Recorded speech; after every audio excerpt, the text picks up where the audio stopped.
시청자 여러분 안녕하십니까. 신통방통 윤태윤입니다. 북한이 또 미사일을 발사했습니다. 이번에 쏘아올린 순항 미사일 두 발의 특징은 불규칙한 궤도로 비행을 한다는 겁니다. 수차례 팔자를 그리며 비행을 하는데 때문에 탐지와 요격이 어렵습니다. 얼마 전 저수지 미사일에 이어서 불규칙 비행을 하는 미사일까지 우리 군의 북한 대응 3축 중에 2축이 무너졌다는 평가가 나오고 있습니다. 감사원이 어제 서해 공무원 피살 사건과 관련해서 수개월에 걸쳐 감사한 결과를 발표했습니다. 감사원의 발표를 한마디로 요약하면 문재인 정부가 짜맞추기식으로 월북을 단정지었고 여러 증거를 왜곡, 은폐했다는 겁니다. 때문에 서훈 전 청와대 안보실장, 박지원 전 국정원장 등 관계자 20명을 검찰에 수사 의뢰했습니다. 더 자세한 소식은 잠시 후에 깊이 들여다보겠습니다. 자, 이재명 대표가 국방위 소속으로 방산업체 주식을 보유한 사실이 알려지면서 큰 논란이 일고 있습니다. 이 대표가 주식을 모두 팔았다고 밝혔습니다만 이 대표의 해명이나 설명이 없어서 뒷맛이 영 개운치는 않습니다. 여당은 이 대표를 국회 윤리위에 제소하겠다고 밝혔습니다. 마지막으로 조선일보 보겠습니다. 인구 절벽이 시작됐다는 소리를 많이 요즘 듣습니다. 결혼하는 사람 자체가 줄어들고 또 결혼을 해도 일찍 하려 하지 않습니다. 게다가 여성의 경우는 경력이 단절될 것을 우려해서 더더욱이 아이를 낳으려고 하지 않습니다. 그런데 이웃나라 일본이 직장 생활을 하는 그리고 직장 생활과 육아를 병행하는 고학력 기혼 여성의 부담을 줄여주는 정책을 펼쳐서 인구 감소 문제를 해결하고 있다는 소식이 전해졌습니다. 재택근무와 정시 퇴근을 적극 도입하고 또 근무 시간을 유연하게 하는 근무 형태도 적극 장려하고 있다고 합니다. 그 결과 고학력 기혼 여성들의 출산율이 19년 만에 반등했다고 합니다. 역사적으로 껄끄러운 점이 많고 아직도 해결해야 할 점들이 있긴 하지만 적어도 이 같은 일본의 정책은 우리의 인구 문제를 해결하는데 조금이나마 도움이 되지 않을까 싶습니다. 자, 금요일시통방통 광고 후에 시작합니다. 잠시만 기다려주십시오.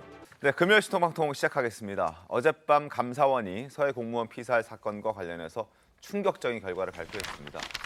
청와대를 중심으로 각종 정부 기관들이 모여서 월북 의사가 없던 대한민국 국민을 월북하려는 사람으로 만들어버린 겁니다. 그 과정에서 증거를 왜곡, 은폐까지 했습니다. 먼저 영상 보겠습니다.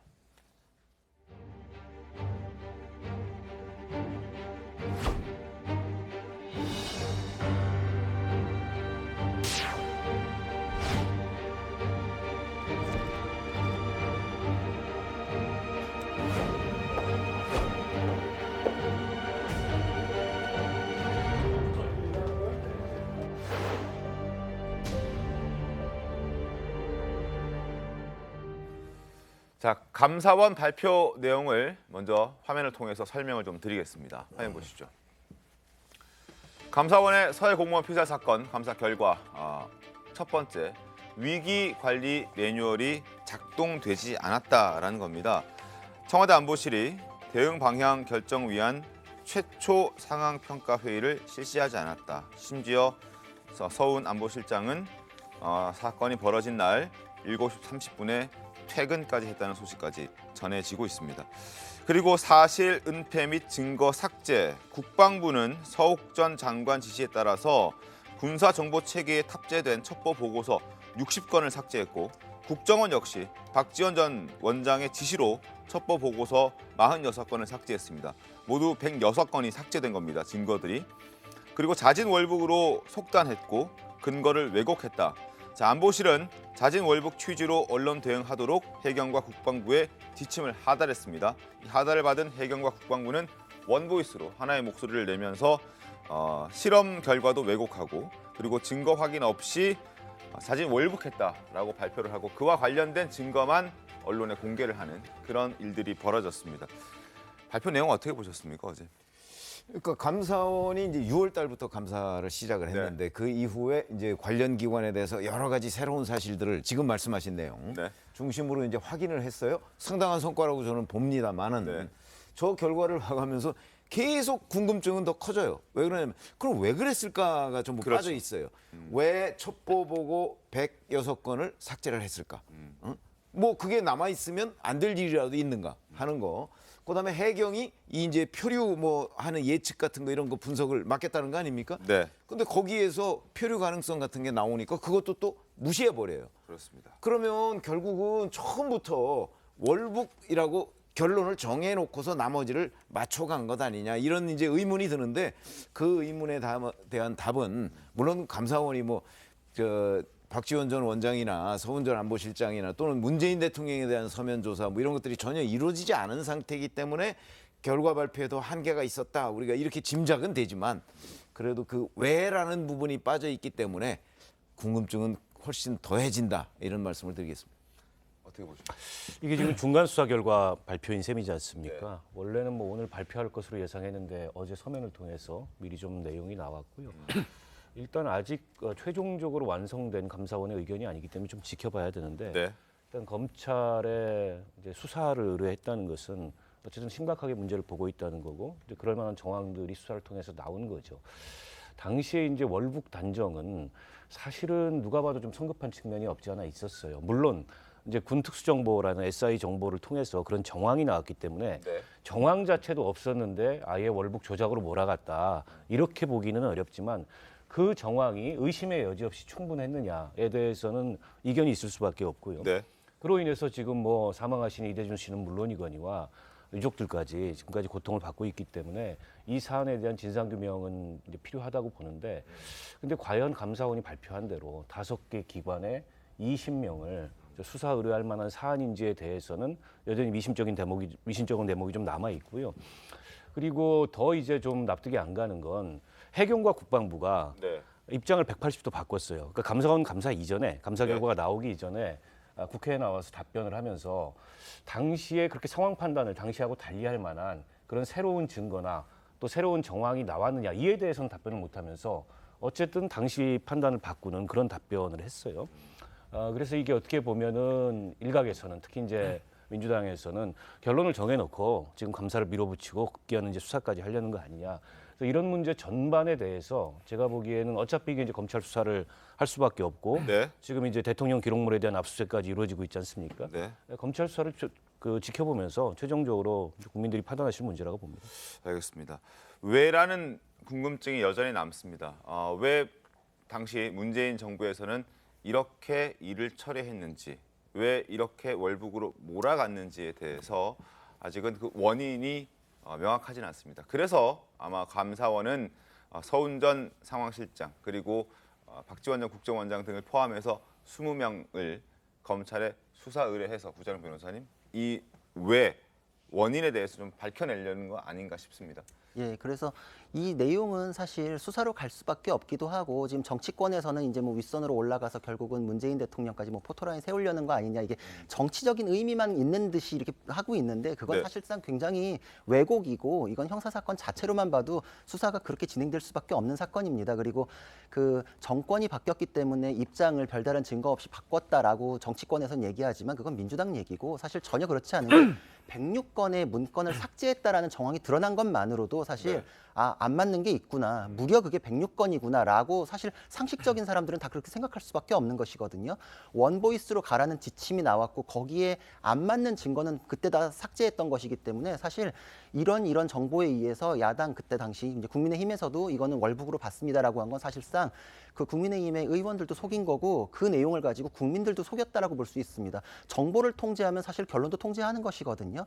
그렇기 때문에 그때 당시에 이런 의견이 있었다라는 걸 근거로 끌고 와가지고 별다른 내용 없이 뭐 결론만 뒤집었다 이렇게 얘기하는 건 사실 절대 정확하지 않습니다. 이거는 106건에 대한 게 왜 삭제됐는지 무슨 내용이었는지 다시 풀에 넣고서 올바른 결정을 하는 것이 필요하고 절대로 월북으로 단정할 수는 없었다라는 것은 지금 우리는 이제 자신 있게 얘기할 수 있는 상황 아닌가. 그리고 이거는 이 사람들에 대한 개인적인 형사처벌의 문제일 뿐만 아니라 국가의 존재 이유에 대한 얘기이기 때문에 전 정권에 대한 문제에 뭐 굉장히 민감할 수는 있겠지만 진행될 수밖에 없는 사건이다 이렇게 말하고 싶습니다. 권종 대변인 어떠세요, 민주당에서?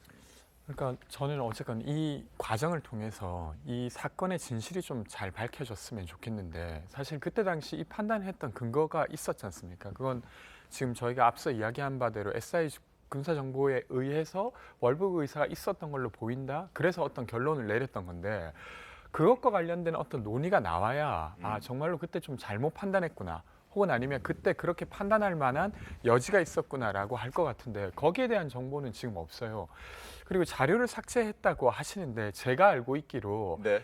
그 자료를 삭제했다 하더라도 거기에 대한 원본은 여전히 존재하고 있습니다. 그러니까 뭐 이걸 그 어떤 그 부처에서 가지고 있는 자료를 삭제한다고 해서 그 사실관계와 관련된 문서 전체가 없어지는 건 아닌 걸로 알고 있어요. 그러니까 이것이 증거인멸의 어떤 조치였다고 지금 볼 수 있는가도 저는 좀 더 따져봐야 된다고 생각하고요. 저는 이번 발표에 좀 두 가지가 의아했는데 네. 사실 중간 발표를 했습니다. 네. 근데 사실 이 사안은 과거에 있었던 사안이고 관련자들이 도주할 우려도 없는 사안입니다. 그러니까 급하게 처리해야 될 일은 아니라는 것이죠. 되려 이 중간중간에 어떤 정확하지 않은 정보가 공유되는 것 자체가 되려 유가족들에게도 그리고 국민들에게도 더 혼란을 주는 상황인데 왜 중간 발표를 했을까? 2015년 이래로 한 번도 중간 발표를 하지 않았던 감사원이 이번에 처음으로 중간 발표를 한 바가 있고 또 하나 더는 수사를 의뢰했습니다. 근데 원래 고발은 감사원법에 의하면 고발은 감사위원회 의결을 받아야 되는 사안입니다. 단 예외가 있습니다. 그때는 도주의 우려가 있다, 뭐 증거인멸의 우려가 있을 때 그렇게 하는데 이 사안은 사실은 이미 정보는 정부가 가지고 있는 상황이고 관련자들은 대개 유명인사여서 이 사안으로 지금 도망가려고 하는 정황은 전혀 없는 상황이지 않습니까?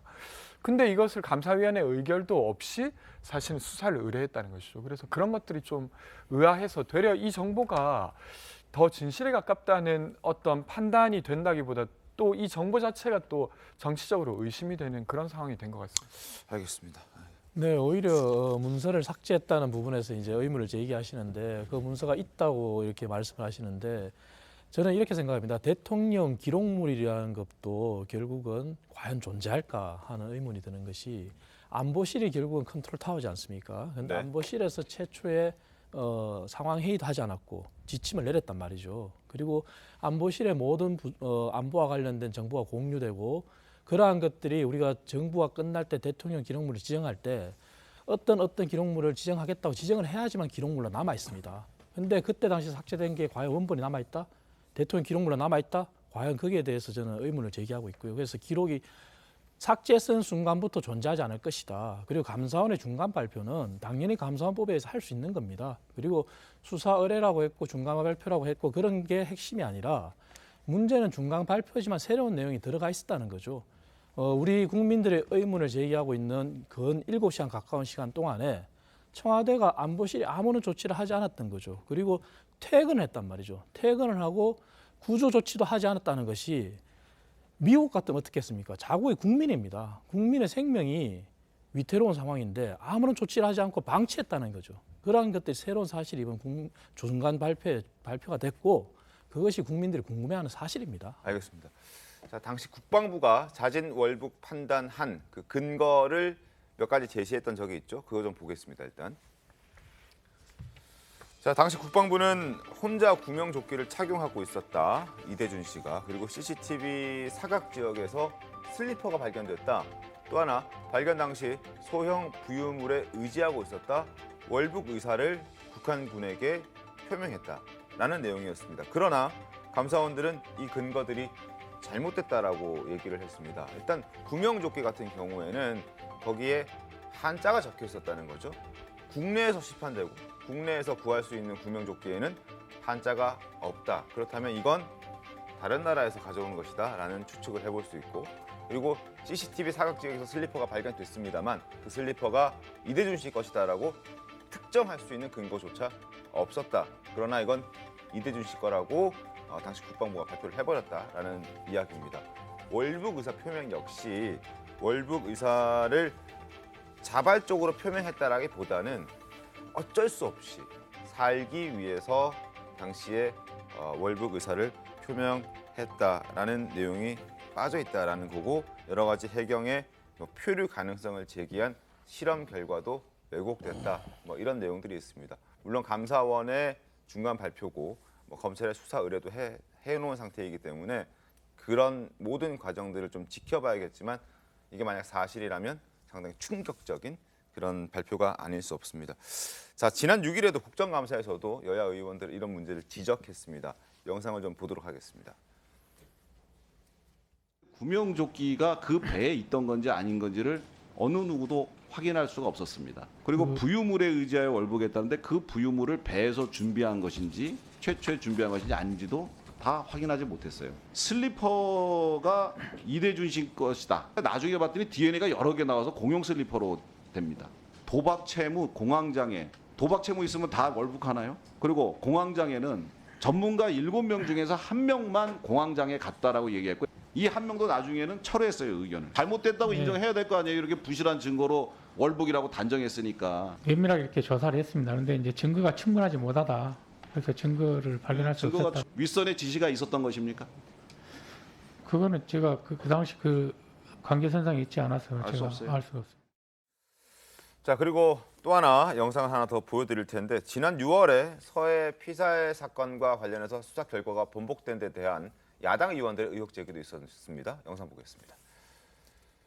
자신의 인적 사항을 밝히고 월북 의사를 표명한 구체적인 정황 등을 고려할 때 실종자는 월북한 것으로 윤성현 수사정보국장이 해양경찰서에 발표를 했는데 이 사실 탄핵 그러면 이 사실은 아니다. 그 당시에는 이제 그 발표를 했는데 신뢰를 하고 저희들이 이제 그간에 이제 그 제시했던 근거를 가지고 이제 면밀히 수사를 했는데 그게 이제 종국적으로는 이제 형사소송법상 증거로 그 삼을 수 없다 이런 결론에 이렇습니다. 인정하지 않는다. 네, 증거로서는 실종자가 월북 의사를 표현한 정황 등을 확인하였습니다. 이것에 대해서도 탄핵한다. 저희들이 또 국방부에 수차례 그 SI 자료를 요구했는데 그 자료도 저희들이 그 받지를 못했습니다.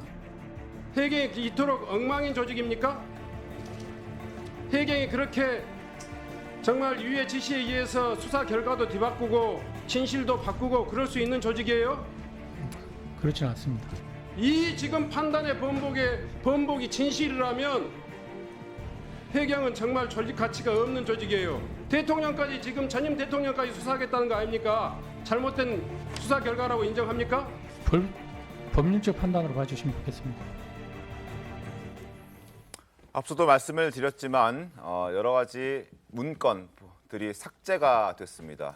국방부 60건 그리고 국정원 46건 아마 월북이 아니다, 표류가 된 것이다라는 근거가 될 만한 것들이 삭제가 되지 않았을까라는 생각을 하게끔 하는 대목인데 그리고 감사원 또 하나 더 지적을 했습니다. 당시 문재인 정부의 국가위기관리 컨트롤타워가 제대로 작동하지 않았다 이런 내용도 밝혔는데 시간대별로 저희가 상황을 좀 말씀을 드리면서 어떻게 작동이 제대로 되지 않았는지 설명을 더 자세하게 드리겠습니다. 자, 사건 발생은 2020년 9월 22일 발생했습니다. 오후 3시 49분 국정원이 이대준 씨의 해상 표류 상황을 이제 알게 됩니다. 그리고 4시 40분쯤 국방부가 이대진 씨가 북해역에서 발견된 사실까지 인지를 하죠. 이대준 씨가. 또 하나 오후 6시에 통일부 유관기관 상황을 전파하고 송환 필요 조치를 해야 하는데 이걸 미실시했습니다. 하지 않았습니다. 또 하나 안보실 역시 상황 전파는 했습니다만 여러 가지 최초 상황 평가 회의를 실시하지 않았습니다. 그리고 문 대통령에게는 서면 보고를 했습니다. 해상 추락 추정된다라는 서면 보고를 했고 그리고 난 다음에 아무 일 없다는 듯 안보실장을 포함해서 주요 간부들은 퇴근을 해버립니다. 충격적인 일이죠. 지금 우리 국민이 북한군에 의해서 생명이 위태위태한 상황인데 컨트롤타워인 청와대 그리고 국방부 여러 주요 간부들은 그 시간 퇴근을 해버리죠. 결국 오후 10시에 국정원이 확인을 합니다. 이대준 씨가 피살됐고 시신은 소각됐다라는 걸 확인하게 됩니다. 그리고 다음 날 오전 1시 부랴부랴 국방부, 통일부, 국정원장이 포함된 관계 장관 회의가 열립니다. 그리고 새벽 2시 30분 해경과 수색 구조 활동이 이제 시작되죠. 그리고 오전 3시 국방부 국정원 자료 106건 삭제를 합니다. 또 하나 오전 5시쯤 국가안보실 1일 상황 보고서에 피살, 소각 이건 제외가 되고요. 결국 8시 30분 국가안보실은 문 대통령에게 이대준 피살 내용을 제외하고 보고를 합니다. 저런 상황들이 벌어집니다. 이창은 대변인님. 네. 처참하지 않습니까? 처참하죠. 청와대의 컨트롤 타워는 작동하는 건 당연한 거고요. 안보실이 존재 이유도 없었던 건 당연한 거고 네. 그리고 저 상황에서 최초 회의를 하지 않았고 대통령에게도 그냥 서면 보고를 했다. 과연 저게 서면 보고할 상황인지 저는 의문입니다. 저도 청와대에 있었던 사람으로서 저 정도 상황이 되면은 NSC가 작동을 하고 그리고 구조 조치에 대한 조치도 단행해야 됩니다. 하지만 국방부, 해경 어느 기관도 청와대 안보실에서 월북으로 지침을 방향을 잡은 다음에 일괄되게 대응을 했고요. 네. 더 충격적인 사실은 청와대가 중요한 부분이 안보실이 가동이 됐다면은 모든 기관들이 총동원이 돼야 됩니다. 하지만 저 때는 퇴근을 한 거잖아요. 퇴근했고 동원도 안 됐고. 그래서 우리 국민이 사살이 됐는데 마지막에 이제 시신이 소각되고 사살이 됐다. 그런 다음에 회의를 했다. 그때 회의를 하면 뭐합니까? 그리고 나서도 일괄되게 야당이 해경을 탓하는데 발표하는 것은 돌아가신 공무원만 잘못됐다고 발표했지 않습니까? 그런 부분들이 과연 문재인 정부가 그렇게 강조했던 남북 정상회담을 통한 군사합의나 이런 것들이 어떤 결과로 나타났는지 그리고 문재인 정부에서 그렇게 강조한 북한군에 대한 그러한 우리의 우호적인 조치가 이렇게 화살로 돌아왔는데 과연 어떠한 대응을 했는지 그런 부분들 국민들은 알 거라 생각합니다. 자, 여기서 또 궁금해지는 대목은 왜 그랬는가라는 거죠. 과연 문 정부가 어떤 것 때문에 그랬을까? 혹시 북한 눈치 보기 약간 이런 계열일까요? 글쎄 우리가 현재로서는 짐작만 가능한 거예요. 그런데 이제 저 시점에 보면 문재인 대통령이 유엔 총회 연설을 이미 녹화를 해서 다음 날, 네. 그러니까 23일 그 새벽 1시 30분에 그게 이제 거기서 그 실행을 하게 돼 있거든요. 네.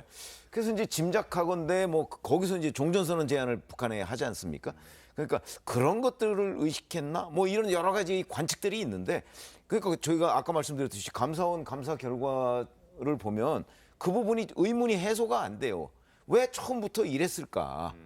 왜냐면 뭐 문재인 정부라고 해서 고의로 뭐 이 해수부 공무원이 피살되도록 방치했다 이렇게 우리가 얘기할 수는 없잖아요. 네. 그렇지 않았을 텐데 그럼 왜 2020년 9월 22일 그런 보고를 받고서 아무런 조치도 취하지 않고 지금 해수부 공무원 한 사람의 목숨이 경각에 달려 있다는 건 뭐 누구나 다 판단할 수 있을 텐데 왜 전부 다 7시 반에 퇴근하고 아무 일도 없었던 것처럼 그리고 실제 9시 40분에 저런 일이 벌어졌잖아요. 네. 벌어진 뒤에도 그 후에도 왜 사건을 한쪽으로만 몰고 갔을까? 그런 것들이 이제 궁금해지는 대목인데 아직까지는 없고 네. 이제 중앙지검에서 지금 수사를 하고 있거든요. 이대준 씨의 형이 고발을 해서 6월부터 지금 수사를 하고 있어요. 그러니까 지금 수사 의뢰라는 것이 전 큰 의미는 없다고 생각합니다. 이미 상당한 정도로 몇 개월 동안 지금 수사를 하고 있기 때문에 그 수사를 통해서 아마 그 원인이 좀 밝혀졌으면 하는 기대를 해봅니다. 알겠습니다. 자, 이대준 씨 유족들은 당연한 결과다. 이 감사원의 결과 발표가. 그리고 책임은 민주당이 져야 한다. 이렇게 얘기를 했습니다. 들어보겠습니다. 명확한 이유도 모른 채 아버지는 월북자로 낙을 찍혔고 저와 어머니 동생은 월북자 가족이 되어야 했습니다. 고통스러웠습니다. 아버지도 잃고 꿈도 잃었고 각 고등학교를 졸업한 또래 친구들이 누릴 수 있는 20살의 분말도 제대로 살아지지 않았습니다. 대통령님, 제 아버지 성함은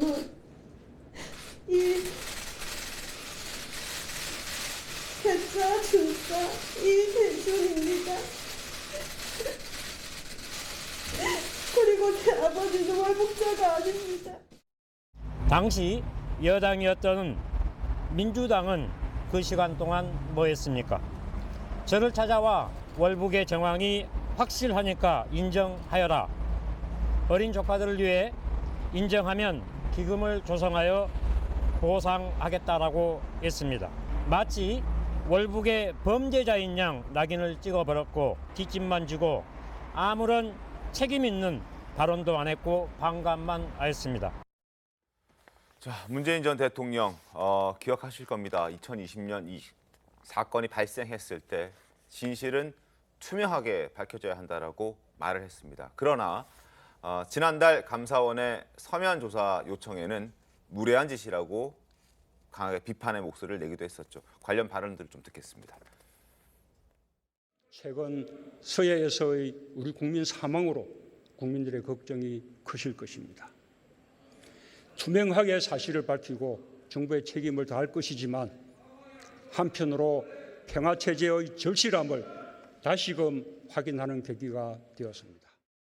대통령께서는 감사원의 서면 조사 요구가 대단히 무례한 짓이다라는 말씀을 하셨습니다. 애시당초 감사원 권한이 아닌 것을 하자고 하는 것이라 당연히 거절하는 것이 맞고 매일 반송은 수령 거부의 뜻임을 밝힙니다. 자, 검찰 수사도 함께 진행되고 있습니다. 어제 문재인 정부 고위급 인사로는 처음으로 서욱 전 국방부 장관의 소환 조사를 받았고 자연스럽게 앞으로 서훈 실장 그리고 박지원 전 국정원장까지 소환 조사가 이루어질 것 같은데 이게 구자룡 변호사님, 과연 문 전 대통령에 대한 수사까지 이어질 수 있을지가 또 관심입니다. 사실 일반적인 사건 같은 경우에는 당연히 뭐 회사에서 벌어진 일이다라고 하면 사실 뭐 회장까지 올라가야 되는 게 당연한 사건이기 때문에 이것도 구조상으로는 문 전 대통령까지 가야 되는 사건이 맞다고 생각이 되고 네. 그리고 지금 앞에 보면은 사건이 벌어졌을 땐 다 퇴근하고 안이하게 대응하다가 결국은 사건이 발생하고 나서 새벽에 부랴부랴 모였는데 그때 갑자기 1시에 회의하더니 3시에 자료를 삭제하기 시작하거든요. 이 일사불란한 게 관계기관 여러 곳에서 20여 명 이상이 지금 일사불란하게 간 거는 네. 통일된 구심점 하나가 이렇게 이제 하나의 지침을 줬기 때문이다라고 볼 수밖에 없기 때문에 그게 윗선에 어디까지 가는지가 문제일 뿐이지 윗선은 지금 수사를 할 수밖에 없는 상황이다 이렇게 볼 수밖에 없습니다. 근데 기본적으로는 서훈 전 실장하고 박지원 전 원장이 어떤 진술을 하느냐에 달려있을 것 같아요. 그러겠죠. 이제 문재인 전 대통령을 조사하느냐 마느냐는 거는 네. 예를 들어서 그 선에서 왜냐하면 문재인 전 대통령은 그 9월 22일 날 오후 6시 36분에 서면 보고 받은 거 외에는 없어요. 그리고 실제 대면 보고는 다음 날 오전 8시쯤에 예. 받았단 말이죠. 예. 그럼 그 중간 상황은 문재인 전 대통령은 알 수가 없잖아요. 사망 사실도 그 중간에는 몰랐을 거 아니에요. 그러면 만약에 서훈 전 실장과 박지원 전 원장이 그 새벽 1시에 회의를 할 때 야 이거 우리 선에서 만약에 어떻게 하자고 전부 다 결론을 내리고 다 관계기관에 전파를 했다면 문재인 전 대통령에 대한 조사는 필요 없을 수도 있을 거예요. 그러니까 이 사람들이 어떤 진술을 검찰에 나와서 하느냐. 감사원 조사는 안 받았으니까 네. 그게 굉장히 중요하다고 생각합니다. 알겠습니다.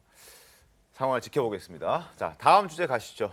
국회 국방위 소속인 민주당 이재명 대표가 방산 계열 주식을 보유한 것으로 드러났습니다.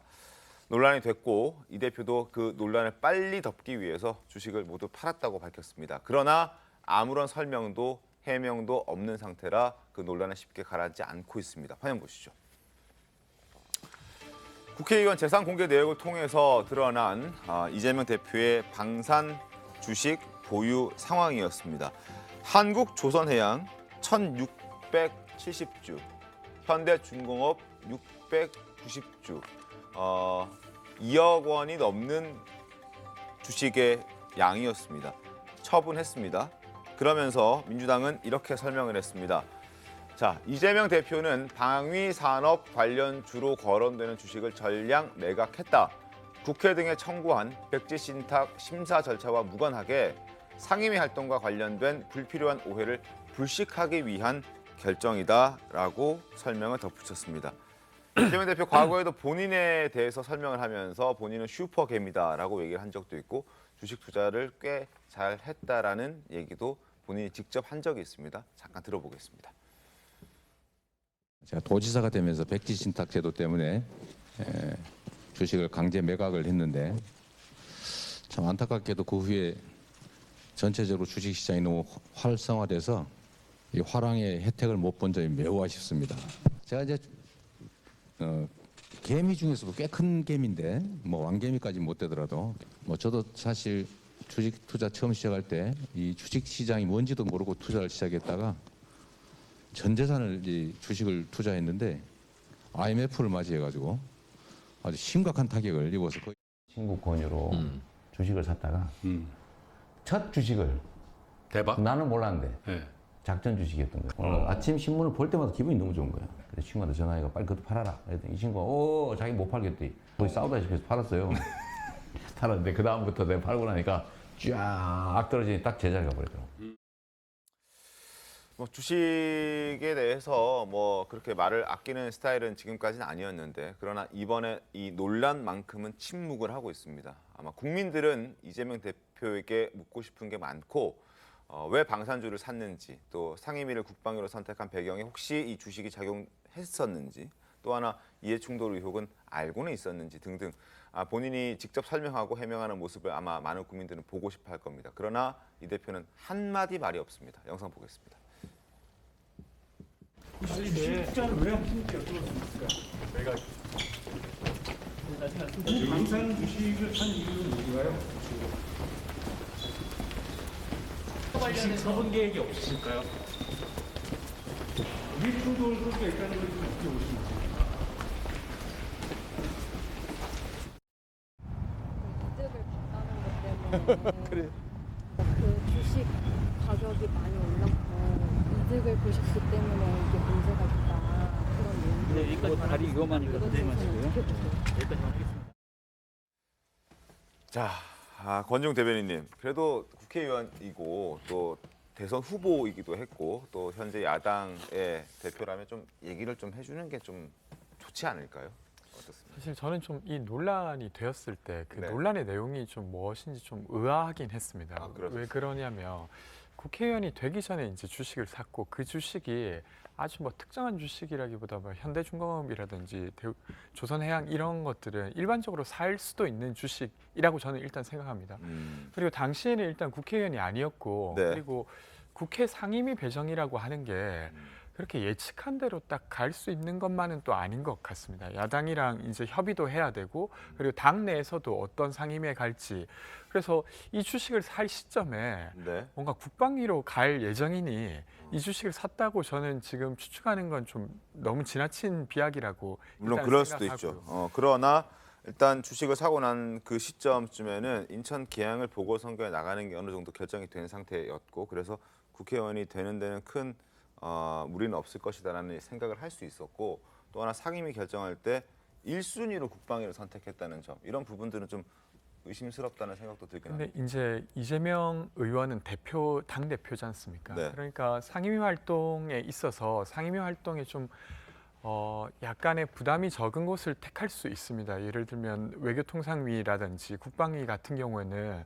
일상적인 상임위 활동이 상대적으로 좀 적긴 한 곳입니다. 물론 지금은 안보 사항이 막 생기다 보니까 국방위라고 해서 상임위 활동이 적진 않지만 그런 판단 등으로 저는 아마 상임위 활동에 대한 어떤 고려를 했을 거라고 생각하지 이 주식의 어떤 이득을 보기 위해서 뭐 글로 갔다 이렇게 보기는 저는 여전히 어렵다고 생각합니다. 이런 얘기를 이 대표가 직접 해주면 얼마나 좋지 않겠느냐 뭐 이런 생각이 들거든요. 근데 이제 이런 말들이 또 다른 어떤 논란을 낳으니까 지금은 이야기하시지 않고 그러겠죠. 되려 이런 논란을 없애기 위해서 그러니까 주식의 손해를 보더라도 지금 다 매각한 거지 않습니까? 그래서 그렇게 이제 좀 이해해 주실 필요도 있지 않을까 싶습니다. 일단 뭐 그 어떤 경제적인 이득을 목적으로 국방위를 택했다 이렇게 보는 거는 제가 보기에 좀 비약이 심하고 그러기에는 뭐 주식이 다 해봐야 2억 원어치 정도밖에 안 돼요. 그리고 한국 그 중공업이나 아니 한국조선해양이나 그 현대중공업 같은 주식이 막 널뛰게 하는 그런 주식이 아니거든요. 방산만 하는 것도 아니고 다만 이제 국회의원의 어쨌든 직무 관련성 문제, 그로 인한 이해충돌 문제로 인해서 이해충돌 가능성이 있는 주식은 보유하지 않도록 돼 있습니다. 공직자윤리법상. 그리고 직무 관련성 심사를 받게 돼 있는데 지금 심사 중간이에요. 근데 이게 이제 좀 불거진 거거든요. 저는 뭐 판건 다행이라고 생각하고 애초에 본인이 그 계양 재보궐선거에서 당선이 돼서 또 국방위 상임위를 선택했을 때 저는 팔거나 백지 신탁을 했어야 된다고 봅니다. 그 뒤에 이런 논란이 빚어지니까 뒤늦게 이제 팔다 보니까 이게 정치 쟁점화 되고 있는 것 같고요. 사실은 이 문제는 굉장히 사실은 엄격한 기준을 갖고 있습니다. 그래서 경제 관련 상임위, 특히 이제 뭐 기획재정위 같은 포괄적인 직무 관련성이 있는 상임위 의원들은 어떤 주식도 원칙적으로 보유를 못하도록 돼 있어요. 때문에 이게 이제 보좌진들이나 실무진들이 그 부분까지 세심하게 신경을 못 쓴 건지 또 그에 대한 경각심이 없었던 건지 모르지만 어쨌든 저는 유감 표명 정도를 하시면 될 것 같아요. 그 문제에 대해서 뭐 내가 이 주식 가격 올리려고 국방위 간 건 누가 봐도 저는 그건 아니라고 보거든요. 그러나 어쨌든 이해충돌 문제, 직무관리성 문제에 대해서 좀 더 엄격하게 들여다보지 못한 건 유감이다. 이렇게 유감 표명을 하면 끝날 문제인데 계속 저렇게 묵묵부답하면은 오히려 이런저런 논란만 더 커지는 거 아닌가 싶습니다. 그리고 어제도 국방위가 있었는데 거기 참석도 안 했다는 거 아닙니까? 글쎄요, 뭐 이게 이제 논란이 되니까 아마 기자들 질문 뭐 이런 것들을 피하기 위한 것 아니냐. 우리가 이렇게 이제 얘기를 할 수가 있는데 문제는 이게 뭐 부주의했다 이렇게 우리가 판단하기가 어려워요. 왜 그러냐면 아까 우리가 동영상에서 봤잖아요. 경기도지사로 됐을 때도 주식 백지 신탁을 했거든요. 네네. 그렇죠? 그러니까 그게 2018년이잖아요. 본인이 그 기억이 생생할 거라고요. 그러니까 만약에 지금 산 시점은 언론에서 추정컨대는 뭐 4월 말 5월 초 이렇게 네네. 얘기를 하지만 사실은 산 시점도 불투명해요. 언제 샀는지 모르잖아요, 지금. 그러니까 얼마를 뭐 남기고 팔았는지 뭐 손해를 보고 팔았는지도 다 그냥 추정이고. 그러니까 본인이 언제 샀다, 무슨 이유로 샀다 하는 걸 설명을 해줘야 될 저는 의무가 있다고 보거든요. 근데 그 설명을 지금 안 하고 있어요. 안 하면 점점 더 궁금증이 커지겠죠. 그런 부분.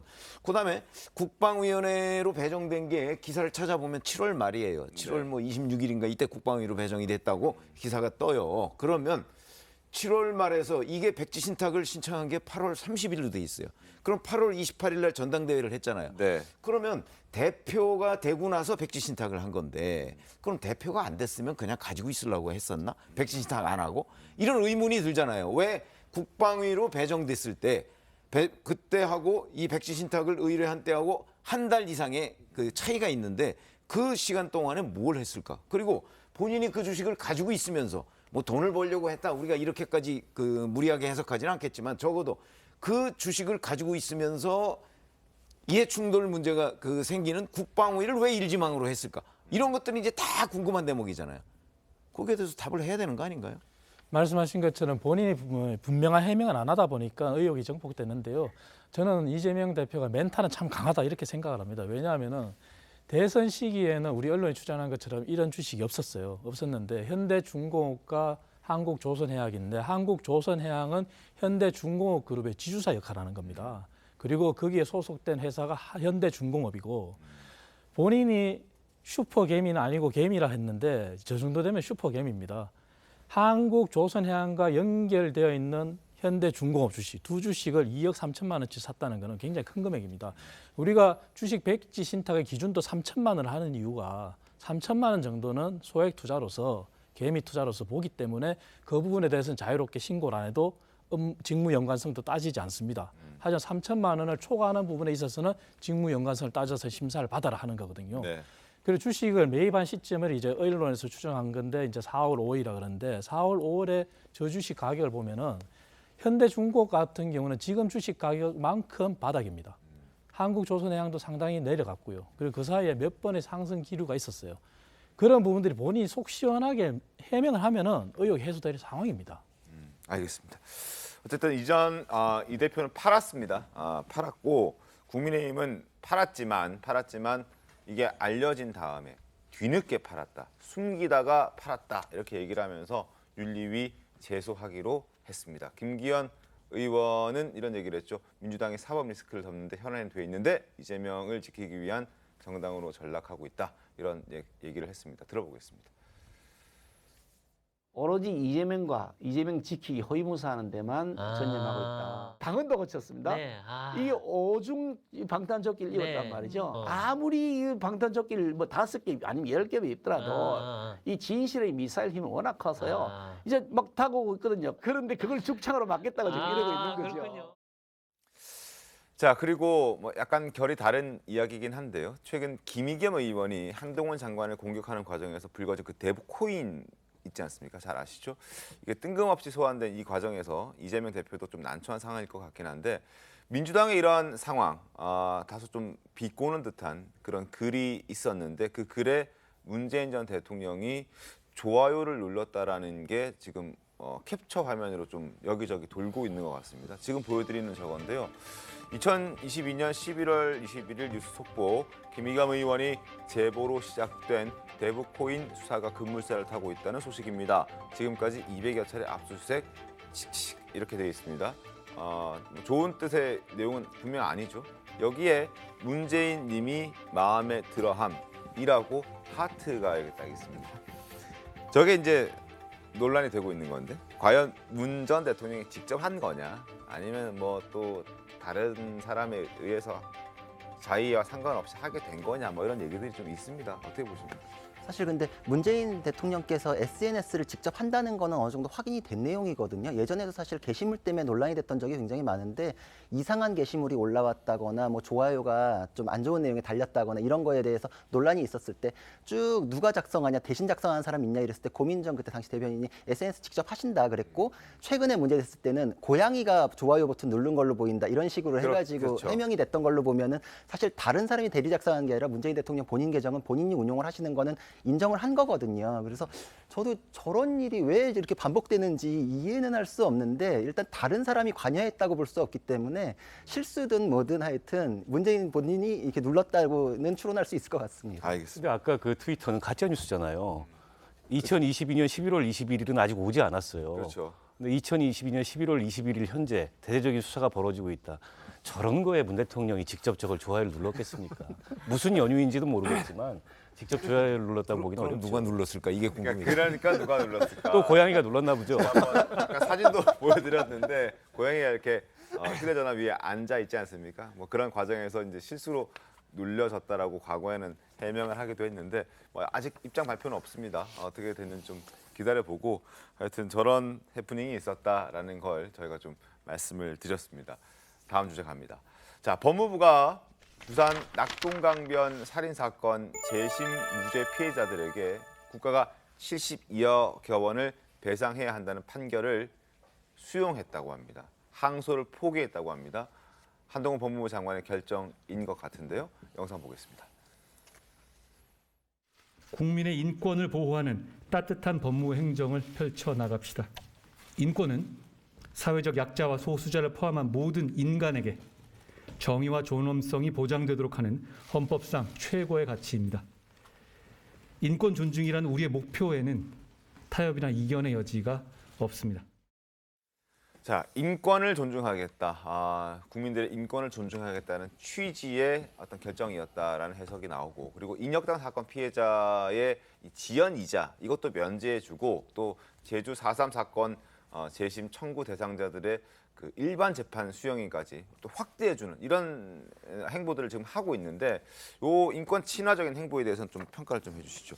그래서 저는 그냥 상식에 입각한 판단이다 이렇게 생각을 합니다. 왜 그러냐면 사실은 그 이번 그 저 사건도요. 그 뭐 본인이 이제 뭐 경찰에서 강제 수사를 해서 어쩔 수 없이 그 허위 자백을 했다 뭐 이런 거 아니겠습니까? 그런 부분은 빨리 하루빨리 바로 잡아야죠. 저걸 예를 들어서 길게 뭐 몇 년씩 뭐 재판을 하고 결국 뭐 한동훈 법무부 장관도 법조인이니까 네. 이게 법원에서 질 것인지 이길 것인지 부분은 쉽게 판단을 할 수 있는 거 아닌가요? 뭐 100%는 아니더라도 그런 점에서 아마 빨리 그 어떤 피해자의 피해를 구제하기 위한 조치가 아닌가 이렇게 생각이 됩니다. 그래서 네. 제주 4.3 사건 뭐 이런 거 다 마찬가지고요. 네. 저런 거는 국가에서 불필요한 행정력을 낭비하지 말고 저런 건 빨리빨리 판단해서 피해 구제를 해줘야 된다. 저는 한동훈 법무부 장관이 그런 점에서 잘하고 있다 이렇게 생각합니다. 알겠습니다. 그리고 인혁당 이자 면제와 관련해서는 야권에서 칭찬이 나왔었습니다. 지난 7월 달 법사위 모습 잠깐 보겠습니다. 제가 얼마 전에 인혁당 문제에 대해서 나름대로의 판단을 했던 적이 있습니다. 그런 것처럼 저희는 일하는 과정에서 어떤 진영이라든가 그런 그 논리에 매몰되지 않도록 최선을 다하겠습니다. 제가 그 칭찬해 드리려고 했는데 먼저 말씀을 주셔서 그래서 저는 이런 과정들을 볼 때 사람에 대한 칭찬은 본인이 하는 것은 조금 어색해요. 그래도 해주시면 주변에서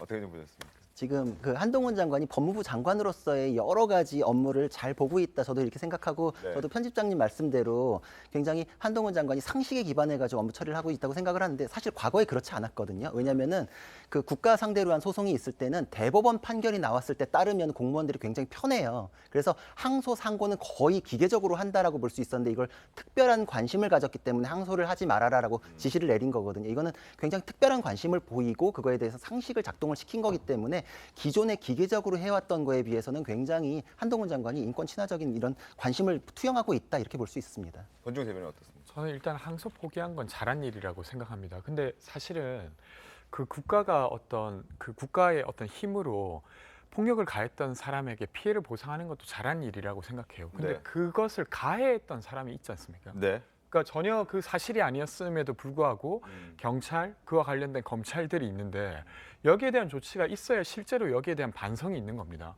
근데 그런 조치까지는 아직 안 나가고 있어요. 그러니까 정말로 한동훈 장관께서 이런 일이 다시는 없게 하겠다라고 하면 그 수사를 했던 경찰과 그 재판을 이끌었던 검사에 대해서도 책임을 물어야 되지 않을까 싶습니다. 알겠습니다. 뭐 시간이 많이 흐른 사건들이 있기 때문에 당시의 국가폭력의 가해자들한테 직접 저 책임을 묻는 건 가능하지 않을 수 있습니다. 그러나 어쨌든 법무행정의 책임자로서 포괄적인 형태의 사과든 유감 표명이든 이런 게 곁들여지면 더 좋겠다.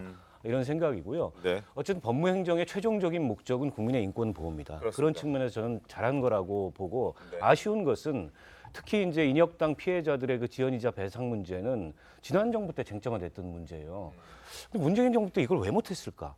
특히 그런 국가폭력 피해에 대해서는 이 지금의 이제 국민의힘 정권보다는 민주당 정부가 조금은 더 인권 친화적이라고 볼 수 있는데 그 당시에 추미애 장관 또 박범계 장관 이분들은 왜 못했을까 이 간단한 걸 그런 점에서 저는 굉장히 좀 유감스럽고 이 아쉬움이 남습니다. 알겠습니다. 자 그리고 한동훈 법무부 장관 민생에도 힘을 쏟고 있습니다. 마약과의 전쟁을 선포했죠. 영상 보겠습니다.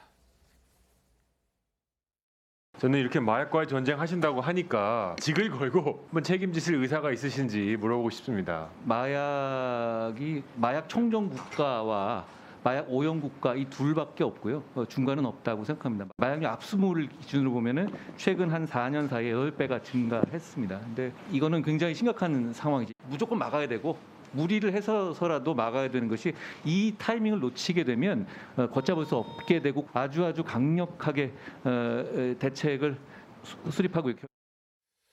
자, 요즘 정말 마약 유통이 심각하다는 그래서 사회 문제로 떠오르고 있다는 기사들이 상당히 많이 접하게 됩니다. 아마 많은 분들도 그런 기사들 많이 보셨을 텐데 좀 뭐 걱정이 많이 되긴 합니다. 걱정 많죠. 이제 마약이라는 게 지금 민생이라고 하는 우리 사회생활 곳곳에 우리 살아가는 일생활에 굉장히 퍼져 있습니다. 오늘도 속보가 하나 나온 게 이제 50대 사망한 남성이 뱃속을 열어봤더니 마약이 가득하더라 이런 기사 나왔지 않습니까? 그 정도로 마약은 굉장히 우리 실생활에 뿌리 깊게 들어와 있고요. 그래서 한동훈 장관이 민생행보 중에 마약과의 전쟁이라고 선포한 것은 잘한 일이라고 생각합니다. 그래서 이 마약은 당국도 나서야 되지만 우리 일반 국민들도 더 경각심을 가지고 일상생활에 더 파고드는 그런 마약에 대한 대처를 철저히 해야 될 것 같습니다. 알겠습니다. 그리고 한동훈 법무부 장관이 이제 법무부 공식 유튜브 채널에 굉장히 자주 출연한다고 합니다. 그리고 그런 영상도 많이 올리고 있다라고 하는데 근데 이와 관련해서 지적들이 나오고 있습니다. 일단 영상부터 보고 어떤 지적들인지 설명을 좀 드리겠습니다. 우리 사회가 반드시 보호해야 할 최약자인 아동을 흉악 범죄자로부터 강력히 보호하겠다는 취지입니다. 아니 일이라고 써놓고 일하고 해석해달라고 하면 되겠습니까? 그리고 진짜 꼼수라면 위장 탈당이라든가 회기 쪼개기 같은 그런 게 꼼수 아니겠습니까? 진영과 정치 논리를 배제하고 한자리에 모여서 뜻을 모으는 것이 25년 묵은 난제 해결의 획기적인 계기가 될 것이라고 저는 확신합니다. 특별위원회에서 성비였습니다. 검찰의 일은 국민을 범죄로부터 보호하는 것이고 할 일을 제대로 하는 검찰을 두려워할 사람은 오직 범죄자뿐입니다. 자유민주주의와 권지웅 대변인님, 일단 이 영상을 보고 지적하는 사람들의 주장은 정책을 홍보하고 법무부의 어떤 그 상황들을 알리는 차원이 아니라 한동훈 본인 개인 홍보하기 위한 것 아니냐. 그래서 이렇게 한 장관에 대한 영상이 많이 올라오는 것 아니냐는 얘기를 하거든요. 이거 어떻게 보십니까? 두 측면이 있는 것 같은데요. 저는 어쨌건 정부라고 하는 건 사람을 통해서 전달될 수밖에 없다고 생각합니다. 그래서 어떤 법무부의 장관이 한 일을 통해서 법무부의 일이 알려지는 건 저는 바람직한 일이라고 생각해요. 근데 이제 영상에서도 보셨지만 사실은 그 법무행정의 어떤 일을 넘어서서 한동훈 장관이 예를 들면 정치적으로 어떤 평가를 하는 부분도 같이 공개가 됐지 않습니까? 그런 부분은 저는 좀 적절하진 않다고 생각합니다. 예를 들면 물론 이제 위성정장에 대해서 국민들의 평가가 있고 거기에 기반해서 한동훈 장관이 이야기했을 수는 있지만 그것이 굳이 법무부 TV에 올라가야 될 내용은 저는 아니었다고 생각합니다. 그래서 그런 내용들을 제외하고 한동훈 장관을 통해서 법무행정이 진행되는 것을 공유하는 것 자체를 비판하는 건 좀 무리스럽지 않을까 싶습니다. 근데 우리가 기본적으로 자꾸 한동훈 법무부 장관에 초점을 맞춰서 보니까 그렇죠. 아마 다른 부처 한번 보세요. 예를 들어서 제가 얼마 전에 국토교통부를 한번 들어가 봤는데 거기도 원희룡 국토교통부 장관이 계속 나와요. 어느 부처든지 대개 부처 홍보에 주목도를 높이기 위해서는 장관이 나올 수밖에 없어요. 가장 많이 알려져 있는 사람이기도 근데 하고요. 이제 지금 민주당에서 자꾸 법무부를 들어가 보는 모양이죠. 한번 다른 데도 한번 들어가서 다른 데하고 얼마나 차이가 있는지 한번 비교해 봤으면 좋겠습니다. 알겠습니다. 뭐 한동훈 법무부 장관이 저희도 이제 다루고 있긴 하지만 요즘 뭐 워낙 또 핫한 인물이 돼 버렸기 때문에 아마 법무부 입장에서도 장관을 내세우는 게 홍보하는 데 효과가 있다라고 판단을 한 측면도 있을 것 같습니다. 어쨌든 이런 관심을 받고 있는 한동훈 법무부 장관이기 때문에 정치권에서는 언제든 정치인으로 올 것이다. 이런 전망들을 많이 내놓고 있습니다. 목소리 이어서 확인하겠습니다. 한동훈 장관은 정치할 것 같습니까? 저는 뭐 100% 한다고 봅니다. 출마할 생각이 있느냐 그랬을 때 절대 안 합니다 한 게 아니고 현재로서는 그런 생각 그런 생각 없습니다. 없다. 그건 한다는 얘기고요.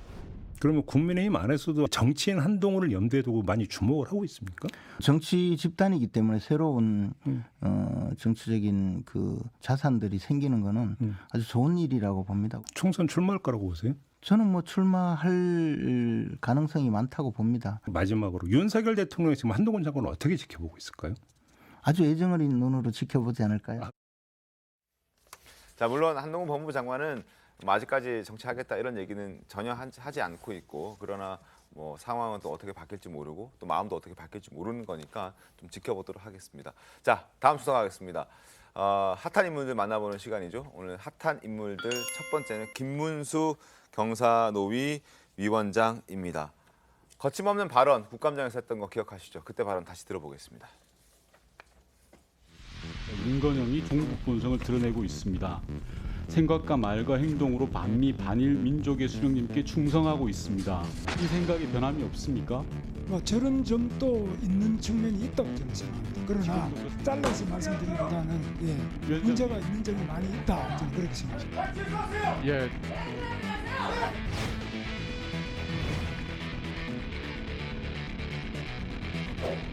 홍원 의원님 지적하신 점을 제가 수용을 해서 사과를 정중하게 드립니다.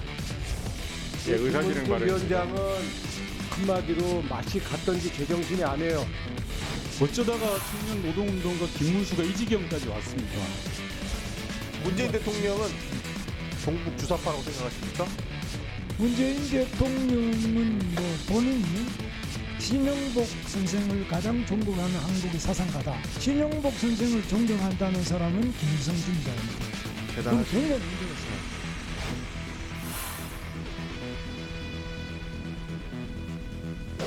김문수 위원장은 퇴장하여 주시기 바랍니다. 자, 김문수 위원장 석기 퇴장하세요. 자, 저런 상황들이 벌어졌었죠. 국감장에서 퇴장당하는 경우까지 있었습니다. 자, 이 시작이 이제 윤건영 의원을 향해서 종북 주사파라고 말한 것도 있고, 문 전 대통령을 향해서 또 김일성 주의자가 맞다 이렇게 얘기를 한 부분들도 있습니다. 그런데 여기서 굽히지 않고 계속 얘기를 하고 있습니다. 김문수 위원장은 생각에 변함없다라는 자신의 소신을 한 번 더 밝혔습니다. 들어보겠습니다. 문 전 대통령은 김일성주의자다. 이거 여전히 그렇게 생각하십니까? 네, 그렇게 생각합니다. 과거 2019년에 자유한국당 주최 토론회에서 문재인은 총살감이다 이런 발언도 하셨어요. 그거는 이제 박근혜 대통령을 22년형을 살렸지 않습니까? 이명박 대통령은 17년형. 그럼 뭐 법원에서 결정한 겁니다만, 예. 이거는 굉장히 문제가 있다. 그래서 이건 너무 심하다. 그런 식으로 한다면 문재인 대통령은 훨씬 더 심하게 형을 받을 수밖에 없다. 저는 그런 생각을 가지고 있습니다. 문재인 대통령은 아마 역사의 심판을 받을 겁니다. 피가 거꾸로 솟는다는 느낌, 딱 그 느낌이었습니다. 사과가 있을 줄 알았거든요. 근데 뭐 전혀 그렇지 않아서 서글프기도 하고 화가 나기도 하고 우습기도 하고요. 윤석열 대통령이 총애하는 사람이 특징이 있어요. 오만하거나 방자하거나. 김문수 위원장 같은 경우에는 김문수 위원장의 사과가 중요한 게 아니라 임명권자인 윤석열 대통령의 진정한 진심 어린 사과 그리고 사퇴 이런 게 필요하다고 생각합니다. 자, 김문수 위원장의 주장 어떻게 좀 보십니까? 근데 이제 조금 너무 그 사태를 단순하게 보고 있는 것 아닌가 하는 생각이 들어요. 자, 문재인 전 대통령이 신영복 교수를 존경한다고 하는 건 누구를 존경한다는 거는 뭐 여러 가지 면이 있을 거 아니겠습니까? 네. 그런 부분을 딱 그 사상을 존경한다는 식으로 이제 단정을 해서 그렇다면 김일성주의자다. 뭐 이런 식으로 얘기를 하는 건데 물론 뭐 김문수 위원장의 경우에는 주변에 본인도 노동운동가였었고 그다음에 주변에 저런 노동운동가였던 사람들 뭐 굉장히 많이 알고 있어서 그렇겠죠. 더군다나 신영복 교수를 잘 안다는 거 아니겠습니까? 그렇기 때문에 본인의 그런 주장이 글쎄 뭐 속으로 그런 생각을 할 수는 있을지 모르겠으나 그걸 공개적으로 저렇게 얘기할 수 있는 수준까지 확신에 차 있을 수 있을까 하는 의문은 드는 발언이었습니다. 알겠습니다. 자, 논란이 커지니까 사과를 하긴 했는데 민주당에서는 참지 못하고 있는 것 같습니다. 역대급 막말이라면서 국회 모욕죄로 고발하겠다라고 밝혔습니다. 들어보시죠. 총살감이라는 워딩에 대해서도 아직 논란이 계속되고 누구요? 있는데 박근혜 대통령, 이명박 대통령 이런 것과 연관해서 물은다면 문재인 대통령 그보다 훨씬 더 크다. 따지자면 더 많은 문제가 있다. 이런 취지로 이야기한 건데 그게 뭐 표현이 과격한 점이 있는 점은 제가 사과를 드렸습니다. 김문수 경사노위 위원장은 자진 사퇴하십시오. 경사노위가 막말 극우 유튜버를 위원장에 앉혀도 되는 곳입니까? 환경노동위원회는 김문수 경사노위 위원장을 고발 조치할 것입니다. 자, 논란이 좀 계속 이어지고 있는 것 같습니다. 대통령실 관계자는 이런 얘기를 했습니다. 화면 보시죠. 이 논란에 대해서 발언 논란은 신문을 통해서 봤고 대통령실이 답할 내용은 아닌 것 같다. 김문수 위원장께서 스스로 설명할 기회를 가져야 하지 않을까라고 얘기를 하면서 일단 선을 그었습니다. 그리고 오늘 아침에 윤석열 대통령은 이런 얘기를 했더군요. 김문수 위원장이 노동 현장을 가장 잘 안다고 생각해서 인선을 했다. 결국 지금 민주당에서 얘기하고 있는 물러나야 한다라는 거기까지는 윤 대통령은 아직은 갈 생각이 없어 보입니다. 근데 저분이 노동운동가였던 게 40년 전입니다. 그보다 훨씬 더 긴 세월을 정치인으로 살아왔어요. 당시의 노동환경과 지금의 노동환경은 너무 다릅니다. 그 당시에는 비정규직도 없었고 이 노동시장에서 노동자인지 아닌지 구분도 안 되는 이런 그 노동시장이 아니었거든요. 근데 최근에 저 김문수 그 위원장의 행보를 보면 너무 극단적인 이 극우 입장을 보여왔고 이게 국회 장관급 피감기관장으로 살 수 없는 발언을 저기서 한 거예요. 그러니까 저분이 노사정 대타협을 이끌어내야 되는데 민주노총은 김정은의 기쁨조다. 이런 얘기를 막 공공연히 발언하시는 분이 어떻게 노사정 대타협을 사회적 대화를 통해서 이뤄낼 수가 있겠습니까? 기본적인 소통조차 어려운 분이기 때문에 제가 보기엔 매우 부적절한 인선이고 매우 부적절한 행보를 거듭하고 있고 대통령실도 김문수 위원장의 그런 언행으로 인해서 제가 보기엔 굉장히 당혹스러울 수밖에 없을 거다 이렇게 생각합니다. 그러니까 저는 사실은 윤석열 대통령께서 임명 철회해야 되는 사안이라고 생각됩니다. 그러니까 일단은 업무상으로도 그 대타협을 이뤄야 되는 지위에 있는 사람인데 너무 편향적인 상태여서 일단 그 업무를 잘 못할 것 같고요. 또 하나는 사실은 인사는 메시지지 않습니까? 근데 박근혜 대통령과 이명박 대통령을 구속시킨 것 자체가 아주 부정하다고 공개적으로 말하는 사람을 장관급으로 인사한 거예요. 그럼 윤석열 대통령은 암묵적으로 거기에 동의하는 게 아니라면 저는 이 부분은 임명을 철회해야 될 부분이라고 생각됩니다. 그러니까 그냥 자진 사퇴해야 될 부분이 아니라 내가 잘 모르고 임명을 했던 것 같다. 이건 철회하겠다라고 해야 될 사안이 아닌가 싶습니다. 알겠습니다. 앞서 말씀드렸지만 적어도 지금 이 순간까지는 뭐 철회하거나 뭐 그럴 생각은 당장은 없는 것 같습니다. 대통령실 또 윤석열 대통령의 의중을 좀 지켜보면서 어떤 결과가 나올지 보겠습니다. 두 번째 인물 보시죠. 두 번째 인물은 바로 이준석 국민의힘 전 대표입니다. 성상납 의혹을 수사 중인 검찰이 이 전 대표를 무고 혐의로, 그러니까 경찰이 이 전 대표를 무고 혐의로 검찰에 넘길 방침이라고 알려졌습니다. 사실상 이 전 대표가 성상납을 받았다라고 경찰은 보고 있는 셈입니다. 자, 과거 무고 혐의로 고발됐을 당시 이 전 대표의 목소리 확인하겠습니다. 저한테 뭐 이런저런 여러 가지 의혹을 제기하셨는데 저는 형사적으로 이미 다 고소를 했고 그리고 상대 쪽에서 저를 고소했더라고요. 그래가지고 경찰 조사가 진행되고 있는 거고. 청취자 여러분들이 모두 알고 싶은 게 그냥 이준석 대표께서 성상납 있었다 없었다 확실하게. 다 허위라고 얘기했습니다 이미. 허위다. 네. 예, 없었다. 네. 이준석을 무고죄로 고발하겠습니다. 성상납을 받았음에도 불구하고 성상납을 받지 않았다고 거꾸로 고소를 한 것이기 때문에 형법 제156조 무고죄에 해당할 수 있습니다. 성상납의 공소시효라든지 알선수재의 공소시효라든지 이런 것과 관계없이 여기에 대한 면밀한 수사가 행해져야 합니다. 무고 혐의. 이렇게 되면 윤석 대표 더 궁지로 몰아지는 거 아닌가 싶습니다. 그렇죠. 성상납의 실체가 확인되는 걸 전제로 했을 때만 무고죄가 이제 성립이 되는 거기 때문에 정치적으로도 그렇고 형사적으로도 그렇고 굉장히 궁지에 몰릴 수밖에 없죠. 이게 지금 어떤 거를 연상시키냐면 옛날에 그 오거돈 부산시장 사건 그때도 가로세로 연구소가 성추행이 있다라고 의혹 제기했을 때 그걸 똑같이 허위사실의 명예훼손이라고 고소를 했다가 그게 또 무고가 됐었거든요.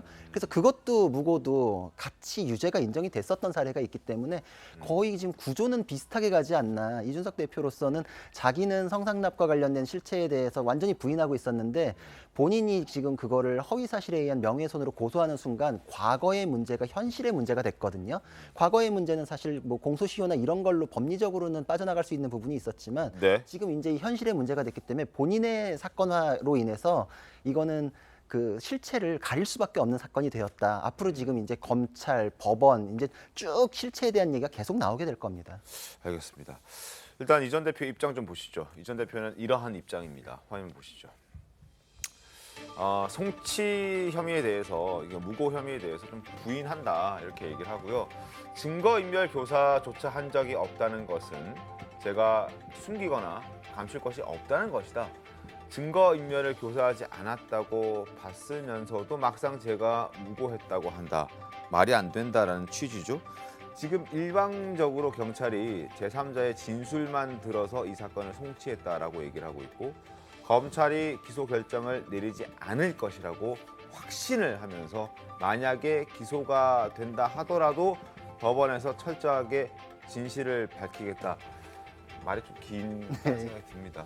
뭐 일단 법원의 결과를 좀 봐야겠죠. 어떤 심정일 것 같습니까? 네, 이 대표는 당시에 자신이 명예훼손죄로 고발을 하지 않으면은 그 자체를 인정하는 꼴이 되기 때문에 할 수밖에 없었던 상황은 맞습니다. 그리고 지금 상황에서 또 무고죄로 고발이 됐는데 아까 말씀하신 것처럼 지금 현재는 과거에 경찰이 불송치 결정한 사건 이전에 실체를 다투는 상황까지 온 상황인데 유저 전 대표 입장에서는 본인의 정치 생명을 건 상황과도 같습니다. 그렇기 때문에 본인이 저 정도로 확신을 한다 그렇게 주장했을 것 같고요. 그래서 이준석 대표의 지금 정치 생명은 총선과도 결부돼 있지 않습니까? 저희 당은 당규에 당선 무효형에 해당되는 사람은 공천을 받을 수 없는데 또 다른 조항에 의해서 공천심사위원회에서 또 여러 가지 조건을 달 수가 있어요. 그래서 공천까지 연결되어 있는 상황에서 공천을 받을지 말지 그까지 연결돼 있기 때문에 본인으로서는 지금 상당히 정치적인 위험을 떠안았지만 그럼에도 불구하고 저렇게 주장하는 것은 그만큼 자신 있다는 얘기 아니겠습니까? 예. 알겠습니다. 법원의 판단, 검찰 수사 상황 좀 지켜보죠. 세 번째 인물 만나보겠습니다. 세 번째 인물은 가수 신혜성 씨입니다. 자, 신혜성 씨가 만취 상태로 운전했다고 해서 논란이 됐던 거 어제도 저희가 말씀을 드렸는데 거짓 해명을 했다는 게 또 드러났습니다. 음주운전 과거 전력까지 재조명되면서 논란이 쉽게 가라앉지 않고 있습니다. 자, 편의점에 만취 상태로 갔고 거기서 담배도 피우고 그리고 난 다음에 직접 운전을 했다고 하는데 일단 CCTV에 담긴 모습부터 확인하겠습니다.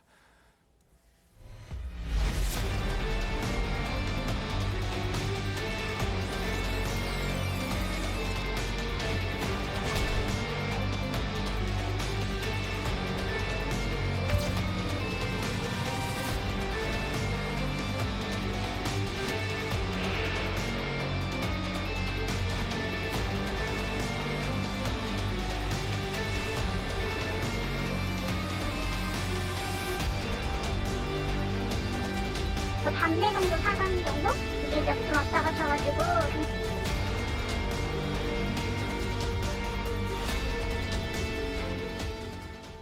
구자룡 변호사님, 제대로 걷지 못하는 저 상태, 거의 만취 상태, 비틀거리고 있는 상태에서 10km나 운전했다면서요. 그렇죠. 그래가지고 지금 처음에 대리기사 통해 가지고 저장소까지 왔을 때 이제 일단 절도죄에 대한 부분이 문제가 됐는데 이제 그 이후부터 10km 이상을 또 운전했기 때문에 여기에 대해서는 지금 이제 만취 상태니까 이 차를 내 걸로 갖겠다는 의사가 있냐, 이걸 불법 영득 의사라 그러거든요. 근데 네. 다른 물건은 내가 이제 쓰고서 그 사용 가치를 훼손하지 않고 그대로 돌려놓으면 절도죄가 안 되는데 자동차 같은 경우에는 그럼 남의 차 그냥 막 운전하는 그런 문제가 생길 수 있으니까 사용 절도라고 해가지고 내 물건처럼 갖겠다는 의사는 없어도 운전만 하면은 죄가 성립을 합니다. 그래서 지금 그것도 지금 추가 입건이 됐거든요. 이거는 어느 쪽으로든 사용만 한 거에 대한 책임을 지든 절도로 의율이 되든 또 음주나 뭐 이제 측정 거부는 이제 확실한 문제니까 어떤 식으로도 지금 형사처벌을 좀 피하기는 어렵지 않을까 이렇게 생각이 됩니다. 그 절도와 관련해서 지금 식당 직원과 신혜성 씨의 입장이 완전 엇갈리던데. 그 진실공방 양상으로 갔던 이유가 그 신혜성 씨는 나는 이제 절도가 아니고 착각을 했던 이유는 발레 파킹 직원이 차 키를 줬기 때문에 그걸 그대로 받아가지고 오니까 내 차인지 남의 차인지를 알 수 없었다. 근데 사실 형사적으로는 두 사람의 진술이 맞아떨어져가지고 제가 착각해서 줬어요라고 하면은 절도죄를 빠져나갈 수 있는 여지는 생기는 건 맞았었거든요. 왜냐하면은 직원이 실수로 준 건 형사적으로 잘못이 없어요. 그 사람은 그냥 과실이잖아요. 그냥 나는 받았기 때문에 고의가 없다라는 거, 불법 영득 의사 없었다는 거에 대한은 굉장히 강력한 이제 근거가 되니까 얘기가 앞뒤가 맞았으면 신혜성 씨한테 굉장히 유리한 내용이었을 텐데 이제 보니 발레 파킹 직원은 절대 나는 착각하지 않았고 이미 퇴근한 상태였기 때문에 퇴근할 땐 차 안에 키를 놓고서 알아서 찾아가게끔 하는 시스템이었다. 그래서 알아서 가져가 놓고 왜 나한테 그러냐 이래가지고 사실 그거는 신혜성 씨 쪽 주장이 이제 진실이 아닌 걸로는 확인이 된 상태입니다. 알겠습니다. 자, 오늘 말씀 여기까지 듣겠습니다. 잠시 뒤에 돌아오겠습니다. 네, 오늘 준비한 시터모터 여기까지입니다. 주말 잘 보내시고요. 다음 주에 더 신통하게 돌아오겠습니다. 고맙습니다.